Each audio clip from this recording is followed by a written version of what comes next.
Hi, welcome to the Fastball Profits. Thanks for joining me today. My name is Rob Skudovic. Once again, I'm not joined by Christian, although he'll be joining us in the near future here. Today we're going to talk about waiver wire targets. Now we're going to do this right before the season starts. This is Wednesday night, right before the season's going to begin. Now typically what we're going to do is we're going to put out a waiver wire video, and that'll be available Monday morning. These are guys for you to target in your Yahoo leagues, whatever it is, guys to pick up, whether it's bye week or injuries, guys that had good weekends, bad weekends, what are the trends. Monday morning, look for that video. We'll talk about waiver wire pickups. But we want to do one before the weekend started, before everything rolls out. If you're a guy who maybe is looking this weekend and you've got some issues, maybe you lost a couple guys because of the cancellation of the Tampa Bay Miami game or whatever it is, or some guys out there maybe that you can look at. Well, one, it's hard to do early in the year. And one, the reason why it's hard to pin down waiver wire guys early in the year is that most people have drafted the guys that were trended high, guys that are doing well, and their lineup set. And honestly, it's because there hasn't been any games played. So here's what's happening. Right? We begin to speculate on who are the big guys out there, who are some of the trends to pick up. And that's hard to do because coaches, except for Bill Belichick, most coaches, they begin to talk up their players and it leads to speculation.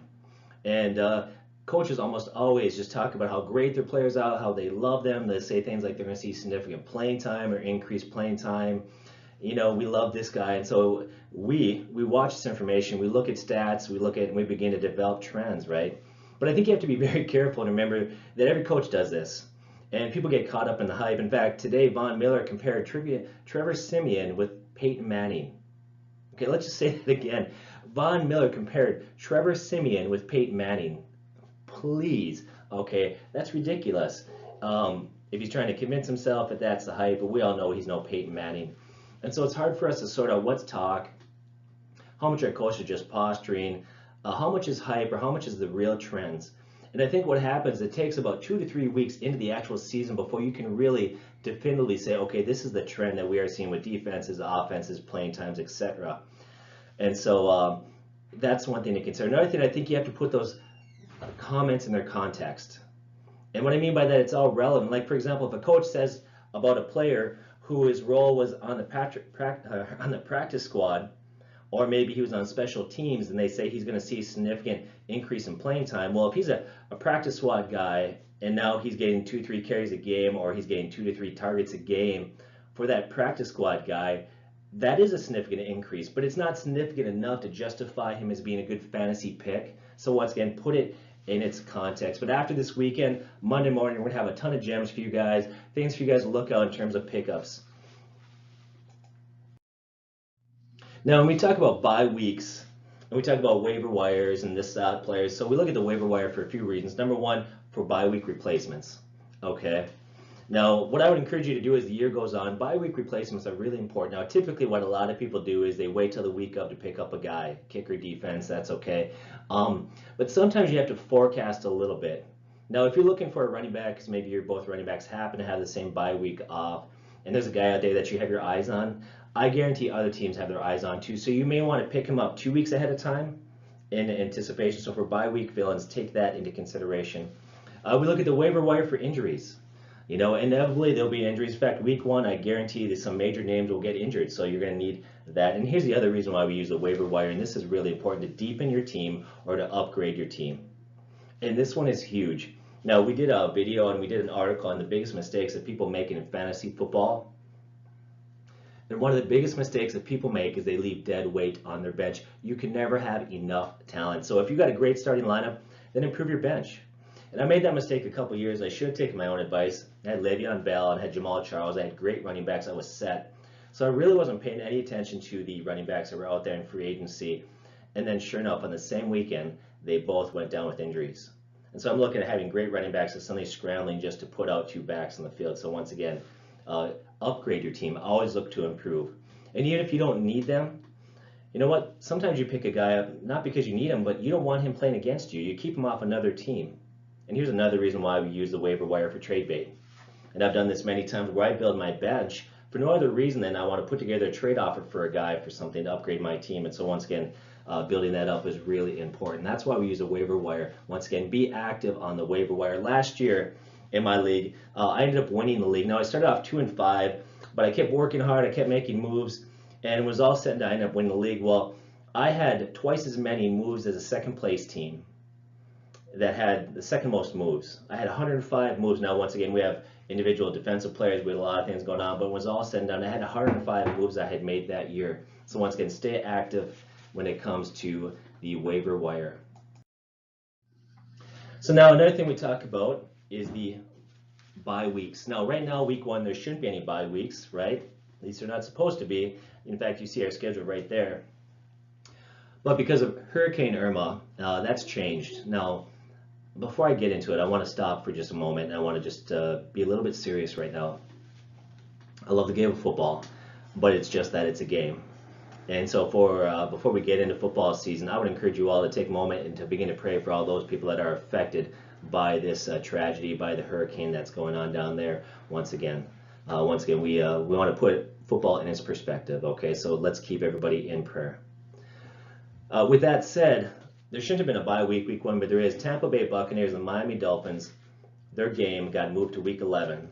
Okay, and so what that means for some of us, that means a loss of big names. And for me, I had Mike Evans in the league, so I lost him. Jay, you got Landry, Parker, Winston. So there's some big names now that are unexpectedly sitting out this week. And so once again, that's what you have on bye this week. There's a schedule for upcoming bye weeks. Looks like after this week, we should be good till about week 5. Once again, keep an eye on the bye weeks. Now, I'm going to get into some of the guys that I think you may want to look at in terms of the waiver wire, what value they have, how you're going to apply them, how you're going to use them. The first guy I want to share with you as a waiver wire guy to keep an eye on is Matt Jones. Now, for Matt Jones, I would say he's more of a stash or a project, and he's a guy that maybe you want to look at more in a dynasty league, but this guy's got a lot of potential.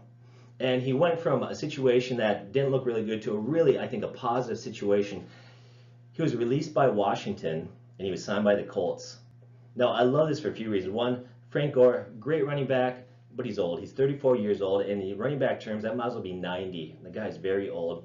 And then you got Marlon Mack, I should say. And so far, he hasn't been very impressive. So they bring Matt Jones into this great situation where I think he can be successful. I love Matt Jones because he's a big guy. At 6'2", 240, he's huge.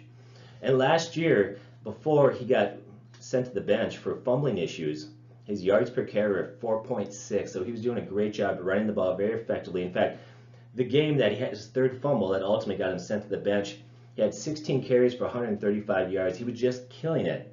And then once again, he had a hard time holding onto the ball. But I think that's an issue he can work out. Once again, this guy's proven that he can be an effective back. He's big, he's physical, he's kind of a project, but he's a guy that I would stash on my bench if you have a weaker bench and just wait to see what happens, especially if you're in a dynasty league. Matt Jones went into a great situation. This guy's got a ton of potential, and he's still pretty young at only 24 years old. So once again, Matt Jones. You see my little quote there, like Edel says, rumor has it. Well, of course, as you know, Ware went down with an injury, and there's a lot of talk that Hunt is going to be the running back here in the future, that they love Hunt. He's going to move into that role. But now in the past few days, there's been talk from the coaching staff that they're having second thoughts about Hunt because in preseason, he kind of missed on some of his pass protection, okay? Well, who's that lead then? Well, I think some of those carries, some of that touches, some of that playing time is going to go to West. Now, I want to make it very clear here. I think this is Hunt's team. Okay, I think when it's all said and done, Hunt's going to be the guy. I think West will turn out to be a third down back, passing situations, right? But when it's hard to come by good running backs in the league, and a lot of people are scraping the bottom of the barrel to find a good running back, he's definitely a guy that I wouldn't pick up right now, but I would definitely keep on my radar. Somebody to keep an eye on, to watch and see. Once again, there's a game coming up Thursday night. Kansas City plays New England, and I would just watch and see how that all threshes out, how that all plays itself out. But I would like him. He's a guy, too, that's shown he can catch the ball in the backfield. He actually has some PPR value. So once again, keep an eye on this guy here as somebody that maybe you want to throw on your bench, stash, see how Hunt does. But he's a guy definitely to keep an eye on. So on to my next waiver wire guy, and that's wide receiver Ted Ginn Jr. I'm not calling this a three-week sneak. And here's why I'm calling it a 3-week sneak. Now, what happened last year in the offseason is Cook left for New England, and Willie Snead looks like he was going to get those targets to become the number 2 guy, right? Willie Snead had really went up a lot of people's rankings, and then what happened is Snead got suspended for 3 games.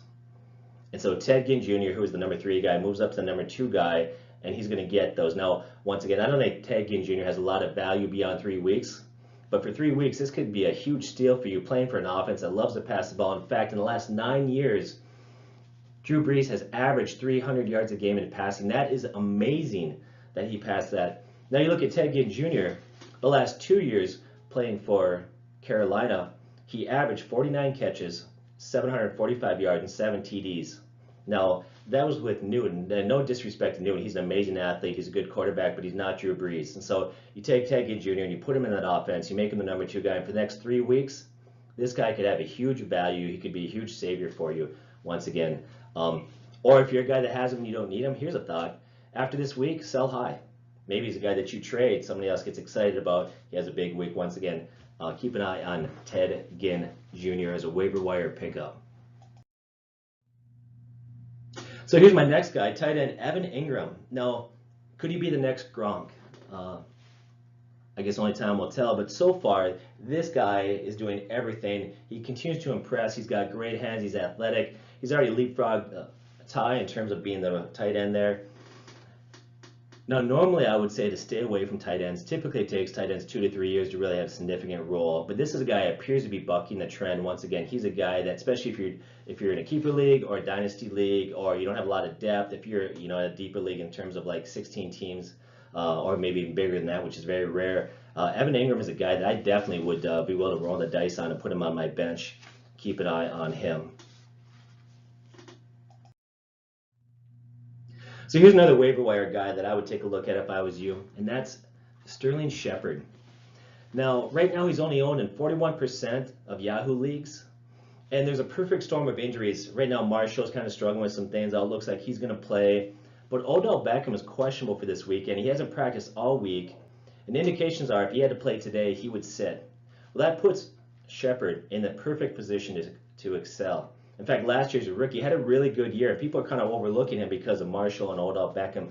But once again, this weekend, he could be a huge plug and play for you. So once again, keep an eye on Sterling Shepard. What I would do is Sunday morning, look at the injury report. If Beckham's not playing, pick this guy in, plug it in. He'll have a big game for you.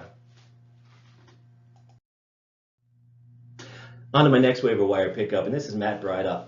Matt is another guy that he's what I would call a project, something that you would stash in a keeper league or maybe look at later in the year. There's a lot of talk that Carlos Hyde is really not a good fit for Shanahan's system. There's even talk that San Francisco may not offer him a deal next year, so that means they have to begin to groom somebody. And they love Matt. He's been doing great. He's been excelling. In fact, he'd already passed Joe Williams on the depth chart before Williams had a season-ending injury. They love this guy. So once again, keep an eye on him. He's a guy that you could stash, keep an eye out, maybe throw out there. So are you looking for a quarterback this weekend? Well, one, if it's the first week and you're already looking for a quarterback, you might be in trouble because there was a lot out there. You could go 16 deep in terms of rankings and find a decent quarterback. But if you're really hurting for a quarterback, or if you're in a league where you have to start 2 quarterbacks, the guy that I think is a sneaky play is Sam Bradford of Minnesota. Now, Sam Bradford last year broke the completion percentage record. Now, a lot of people are really critical of the guy. I've heard people say, you know what, all I do is dump it down. Anybody can do that. But let's be honest for a second. If other quarterbacks could just dump it down and be successful, they would have done it. It's not that easy. His interception and touchdown rate was very good. Playing for a team that couldn't run the ball, that had a horrible offensive line, that had young wide receivers that were constantly dinged up and banged up. His best wide receiver, Diggs, often played injured or missed games. And Bradford had a really, really good year. I think he's undervalued. And now he's playing New Orleans, who New Orleans has a terrible, terrible defense. So once again, if you're desperate for a quarterback, Sam Bradford might be your guy for 1 week. Now, in terms of waiver wires, once again, George Kittle. Now, they traded away Vance McDonald. Vance McDonald was a guy that actually was fairly successful. Last year, he did pretty well. People thought he was going to move into a greater role this year, and they traded him away. And it's because they love this guy. Now, I wouldn't pick him up right now, but what I would do, if you're really desperate, if you're looking for a second tight end, whatever it might be, he's a guy that you could definitely do. He's got potential. He's got a lot of upside. His name is George Kittle. On to my next guy, Marquise Goodwin. He's another guy I think is a real sneaky pick this week. Former track star, speedster.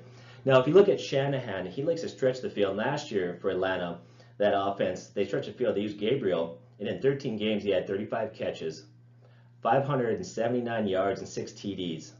And that was with Gabriel playing behind people like Jones, Sanu, Freeman, and Coleman. Now you take Marquise Goodwin, playing for Shanahan in a system where they don't have a lot of wideout options. I think he's going to be their go-to guy to stretch the field. Now, he's going to be hit or miss in some games. There'll be games where he's going to disappear.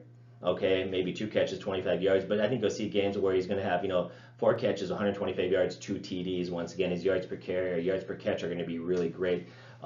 Once again, he's a sneaky pick. If you need a wideout right now, he's number 2 on their depth chart. Marquise Goodwin is a good pick for you out there.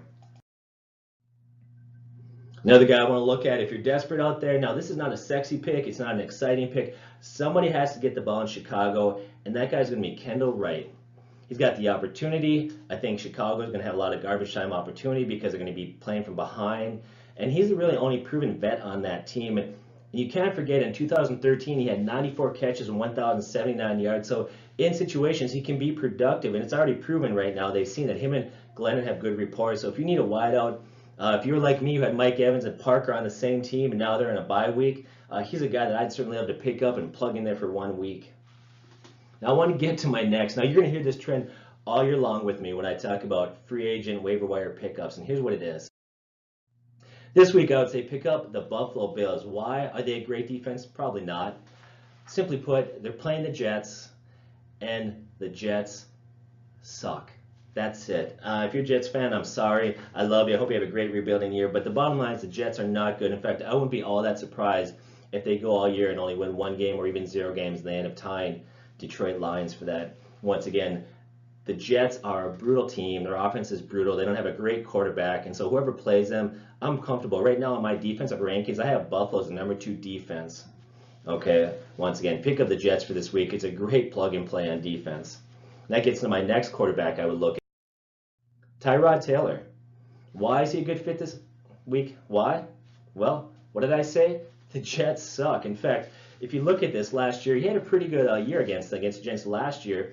He had 297 yards and 3 TDs in the first game that he played against them. And the Jets, if they had a strength, if you looked at the Jets and thought, okay, what's their strength? It would probably be their defense. Yet they went ahead and traded defensive tackle Sheldon Richardson. And so you take what little strength that they had was their D-line, and it got weaker. And once again, if there's a guy that you're desperate for, you need to play. Tyrod Taylor might not be a bad play against a terrible, terrible Jets team.